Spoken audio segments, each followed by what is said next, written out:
নমস্কার বন্ধুরা, বংরুনা চ্যানেলে সকলকে স্বাগত। আজকে আপনাদের সাথে একটি ব্লাউজ কাটিং শেয়ার করব। পুরো ভিডিওটি অবশ্যই মনোযোগ সহকারে দেখবেন, তাহলে নতুন কিছু শিখতে পারবেন।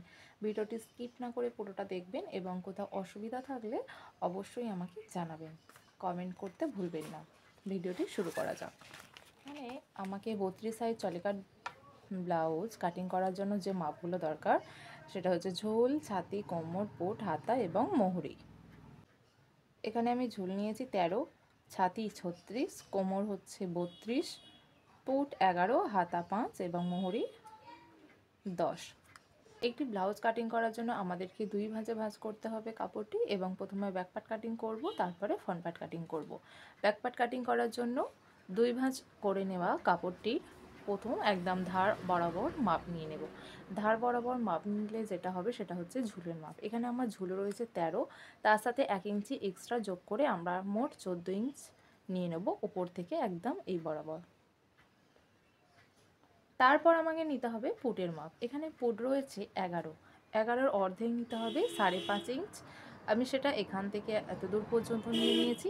তারপর আমাকে আর্মহোলের জন্য নামাতে হবে। এখানে আর্মহোলের জন্য যে নামাবো, পুটের যা মাপ থাকবে সেটাকে হাফ করে তার সাথে 1/2 ইঞ্চ এক্সট্রা যোগ করে মানে আমি উপর থেকে এই পর্যন্ত 6 ইঞ্চ নামিয়েছি।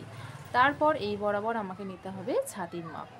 ছাতি রয়েছে 36, 36-এর 4 ভাগের 1 ভাগ নিয়ে নেব 9 ইঞ্চ, এক্সট্রা নিয়ে নিয়েছি 1.5 ইঞ্চ। এই এক্সট্রা অংশটি আপনারা আপনাদের পছন্দ অনুযায়ী নিয়ে নেবেন। আমি এখানে 1.5 ইঞ্চ নিয়েছি, আপনারা 1 ইঞ্চ অথবা 2 ইঞ্চ পর্যন্ত নিতে পারেন।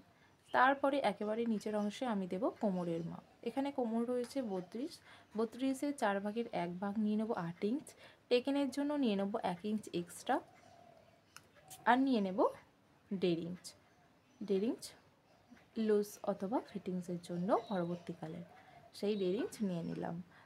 এরপরে আমরা আর্মহোলের জন্য 1 ইঞ্চ দূরত্বে একটি দাগ দিয়ে শেপ দিয়ে দেব। এরকম ঠিক রাউন্ড শেপ দিয়ে দেবেন, দিলে আমাদের আর্মহোলের জন্য শেপ দেওয়া হয়ে যাবে। এরপর আমাকে পোট গলা নিতে হবে। আমি এখানে পোট গলা 2.5 ইঞ্চ নিয়েছি, যেহেতু পোট গলা থেকে আমি যতদূর গলার লেন্থ সেটা আমি রেখে একটি রাউন্ড শেপ দিয়ে দিয়েছি। এটা আপনারা আপনাদের পছন্দ অনুযায়ী নিয়ে নেবেন। এখানে আমার ব্যাক পার্ট কাটিং করা কমপ্লিট হয়ে গেছে। ব্যাক পার্ট কাটিং করা একদম সহজ, আমি আগের ভিডিওতেও দেখিয়েছি, সাইজ একটি ব্লাউজের কাটিং দেখিয়ে দিয়েছি, যদি আপনারা চান ওটা চেক করতে পারেন। এরপর আমরা ফ্রন্ট পার্ট কাটিং করব। ফ্রন্ট পার্ট কাটিং করার জন্য আমাদেরকে প্রথমেই এক্সট্রা 1.5 ইঞ্চ পরিমাণ কাপড় রেখে দিতে হবে। এই 1.5 ইঞ্চ পরিমাণ এক্সট্রা কাপড় আমাদেরকে এই অংশ বরাবর রেখে দিতে হবে। আমরা তারপরে ব্যাক পার্টটিকে এই অংশে বসিয়ে নেব। বসিয়ে নিয়ে একটি দাগ তুলে নেব। এই যে এটা হচ্ছে ব্যাক পার্টের অংশ, এই দাগ তুলে নিয়েছি। ফ্রন্ট পার্টের জন্য একটু হালকা করে শেপ দিয়ে দিয়েছি, এবং এখানেও আমাকে এক্সট্রা রাখতে হবে 1/2 ইঞ্চ এক্সট্রা।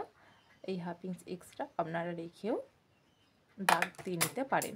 আমরা এখানে প্রথমে গলার মাপ নিয়ে নেব। এখানে আমার গলা রয়েছে 6 ইঞ্চ, উপর থেকে আমি 6 ইঞ্চ দূরত্বে একটি বক্স করে নিয়েছি, এবং পোট গলা সেম একইভাবে 2.5 ইঞ্চ রেখে একটি বক্স করে এখানে রাউন্ড শেপ দিয়ে দিয়েছি। ড্রয়িং করা হয়ে গেলে আমাকে এই আর্মহোলের পর থেকে 6 ইঞ্চি দূরত্বে আরও একটি মার্ক করতে হবে। এই মার্কটি আমি সোজা স্ট্রেট লাইন বরাবর বাড়িয়ে দেবো। বাড়িয়ে দেওয়া হয়ে গেলে 1/2 ইঞ্চ উপরে একটি মার্ক করব। এই 1/2 ইঞ্চ উপরে একটি মার্ক করে হালকা রাউন্ড শেপ দিয়ে দেবো। এটা হচ্ছে বেল্টের জন্য। এখানে আমি এক্সট্রা রেখেছি 1.5 ইঞ্চ। এখানে যেহেতু আমার এক্সট্রা রয়েছে সেজন্য আমি আবার কোমরের মাপটি এখান থেকে নিয়ে নেব। এখানে আমার কোমর রয়েছে 32, 9 ইঞ্চ, এখান থেকে এতটা আমি নিয়ে নিলাম। ওকে, এখানে আমার বেল্ট অংশ কাটিং করা হয়ে গেল। এখানে আমি গলা ড্রয়িং করে নিয়েছি। এরপর আমাকে 3টে মাপ দেখতে হবে। প্রথমে আমি গলার এখান থেকে উপরের দিকে 1 ইঞ্চ দূরত্বে একটি মাপ নিয়ে নিয়েছি, এবং আর্মহোলের দিক থেকে 2.5 ইঞ্চ দূরত্বে একটি পয়েন্ট করে নিয়েছি, এবং এই অংশ থেকে একদম এই অংশ পর্যন্ত 8 ইঞ্চ দূরত্বে একটি দাগ দিয়ে নিয়েছি। এরপর আমাকে এই 3টি পয়েন্ট একসাথে অ্যাড করে দিতে হবে। এইভাবে আমার অ্যাড করে দেওয়া হয়ে গেলে এখান থেকে এই অংশের মিডিল পোর্শান বার করব। মিডিল পোর্শান 4 ইঞ্চ হবে। 4 ইঞ্চ থেকে এখান থেকে 1 ইঞ্চ উপরে একটি মার্ক করব, এবং এদিক থেকে 1 ইঞ্চ উপরে একটি মার্ক করে হালকা এই কার্ভ শেপ করে দেব। তাহলে আমাদের খাপের একটি অংশ এখান থেকে রেডি হয়ে যাবে। এখান থেকে এস পার্ট রেডি হয়ে গেল এবং এখান থেকে বেল্ট অংশ রেডি হয়ে গেল। এরপর আমরা নিয়ে নেব খাপের অপর একটি অংশ। খাপের অপর একটি অংশ কাটিং করার জন্য আমরা 8.5 ইঞ্চ লম্বা একটি দাগ দিয়ে নেব এবং 4 ইঞ্চ চওড়া একটি দাগ দিয়ে একটি বক্স করে নেব। বক্স করে নেওয়া হয়ে গেলে এর মিডল পোর্শন আমাকে বার করতে হবে। বার করা হয়ে গেলে এখানে টেকিনের জন্য আমি 1 ইঞ্চ দাগ দিয়ে দিয়েছি। মিডল থেকে একদিকে 1.5 ইঞ্চ পরিমাণ নিচে একটি দাগ দেব এবং অপর দিকে 1 ইঞ্চ উপরের দিকে একটি দাগ দিয়ে হালকা রাউন্ড শেপ দিয়ে দেব এবং অপর দিকে 2 সুত পরিমাণ এবং নিচের দিকেও 2 সুত পরিমাণ করে বাড়িয়ে হালকা রাউন্ড শেপ দিয়ে দেব। এইভাবে আমরা খাপের অপর অংশটিও কাটিং করে নেব। এইভাবে আপনারা একদিন কাটিং করে দেখবেন, আশা করব কোনো রকম অসুবিধা আপনাদের হবে না।